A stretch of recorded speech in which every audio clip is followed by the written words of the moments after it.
pembicara kita Tri Sugiarto. Padanya kami persilakan.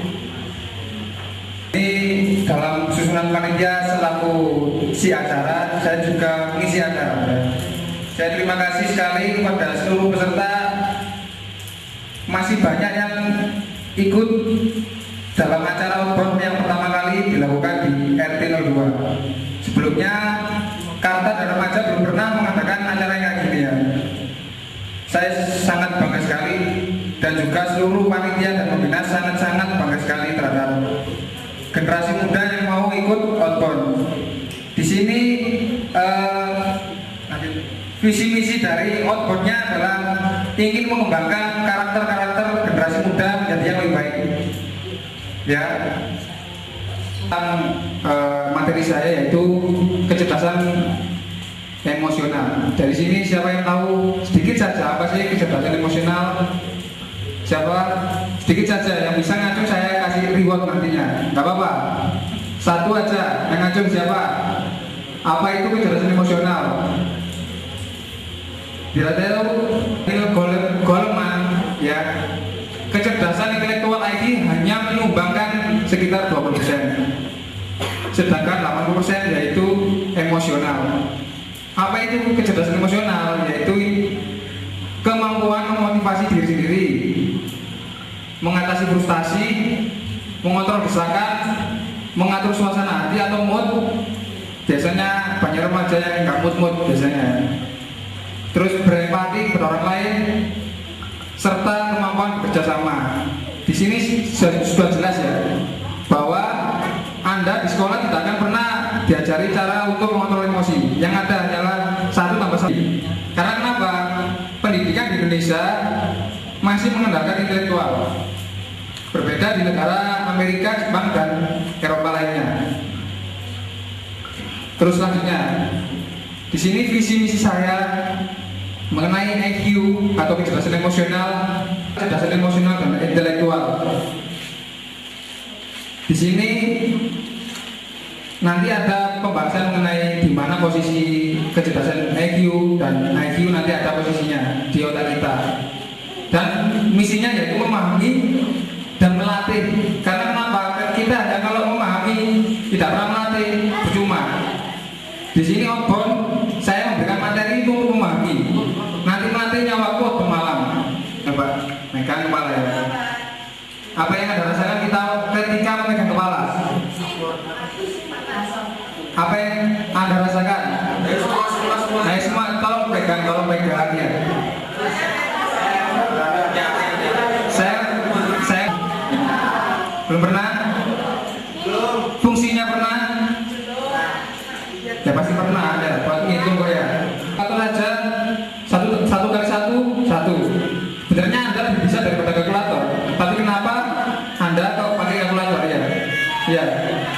Nah, kenapa itu? Nah, padahal otak Anda dengan kalkulator itu tidak ada seperti pasir dalam bumi. Pasir dalam bumi. Kalau dilihat gimana? Nggak bisa kan ya? Harus pakai terus kan? Ya. Terus selanjutnya kecepatan transfer data dari otak ke bagian tubuh. Memegang suatu benda panas biasanya Anda langsung apa? Bilang apa? Memori. Karena kebiasaannya Anda jika ada ulangan menghafalkan rumus misal matematika ya. Kalau rumusnya segitiga itu apa? Setengah kali segitiga, setengah alas kali tinggi. Itu akan berhubungan dengan otak kiri. Dengan otak kiri Anda. Karena kenapa? Yang di otak kiri hanya menganut seperti logika, angka, dan verbal. Tapi kalau yang di otak kanan tidak pernah menggunakan itu. Terus saya beritahu mengenai otak kanan jika melatihnya misal satu ya. Anda menghafalkan sebuah lagu Indonesia misal ya. Itu padahal Anda tidak pernah menghafalkan lagu. Cuma Anda menyanyikan saja ya. Tapi kenapa kok Anda hafal sendiri dengan sendirinya ya? Siapa yang hafal lagu-lagu Indonesia? Padahal banyak kan ya.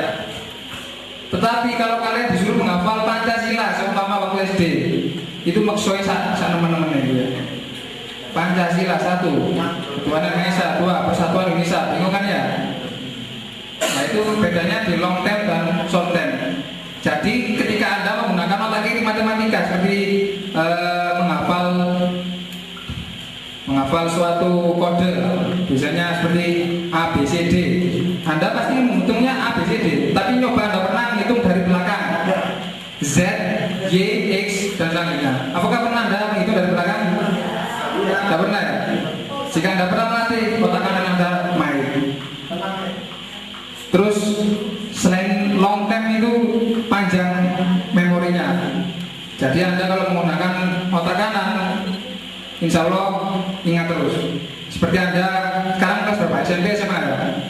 Anda kalau ketemu dengan temanmu TK, yang kalian lihat itu wajah, yang kalian ingat itu wajahnya atau namanya? Wajah. Kenapa? Iya. Padahal ya, menurut penelitian nama misalkan Denny, DENI ya, itu kalau menurut otak hanya menggunakan seberapa persennya dari otak kiri. Tapi kalau wajah itu otak kanan menggambarkan itu matanya, hidungnya, mulutnya, ya, kupingnya, rambutnya, itu menggunakan berapa digit kode dalam di komputer. Tapi otak kiri menggunakan cuma di sini saya ringkas hanya memikir secara kritis dan objektif. Tetapi kalau ada kira-kira ya waktu ujian nasional, ingat waktu SMP, misal Anda sudah belajar mulai dari matematika, mulai dari rumus Pythagoras, pembagian tambah-tambah. Tapi karena Anda besok bangunnya kesiangan, Anda emosinya keluar semua, marah. Tuh gimana kalau telat, gimana ini? Kalau telat gimana ini? Saya bisa masuk Anda? Di hati, di pikiran itu hanya tergesa-gesa saja, tidak akan pernah ada Anda untuk tetap fokus. Yang di sini menyebabkan IQ-nya tidak akan keluar. Anda belajar matematika, besok karena telat, hilang semua belajarnya. Hanya dalam waktu nggak sampai 24 jam hilang. Padahal Anda semalam suntuk belajar matematika. Selanjutnya, di sini yaitu kecerdasan emosi. Saya ungkap lagi ya, kemampuan untuk mengungkapkan perasaan. Berarti kalau Anda pacaran itu pakai emosi ya. Kalau yang pacaran ya, kalau enggak. Terus kesadaran serta pemahaman tentang emosi mengenai organisasi. Selanjutnya Anda akan sabar. Karena sabar di sini biasanya peserta itu kurang sabar biasanya, tapi tidak di sini. Terus selanjutnya memanfaatkan waktu luang. Saya ingin berbicara waktu luang di sini. Anda kurang lebih hidup hanya 60 tahun. 60 tahun Anda tidur 8 jam. 8 jam kalau dibagi satu hari sepertiga. Jika sepertiga Anda hidup untuk Anda tidur, berarti 20 tahun Anda untuk tidur. Yang 40 tahun untuk kerja, sekolah, makan, ya. Terus kapan kita pernah mengamalkan ilmu kita bermanfaat kita, ya. Nah di sini cara memanfaatkan waktu luang. Terus selanjutnya introspeksi kecerdasan emosional. Di sini saya juga dan peserta juga introspeksi ya. Tidak hanya peserta tapi saya juga. Apakah kita bisa mengendalikan emosi pada saat kondisi kita yang ingin marah? Apakah kita bisa kita renungkan diri emosi kita? Apakah kita bisa mengontrolnya waktu kita marah pada seorang? Ya, seperti dia mengejek kita, dia mengolok-olok kita. Coba dipahami. Nanti Anda melatih nanti setelah acara ini. Terus, apakah kita pernah tahu bahwa suatu permasalahan tidak akan pernah selesai jika otak kita dipenuhi dengan emosi? Nah ini yang perlu diterapkan. Anda jika ada masalah, tolong satu, jangan keluarkan emosi. Emosi Anda seperti berpikir negatif.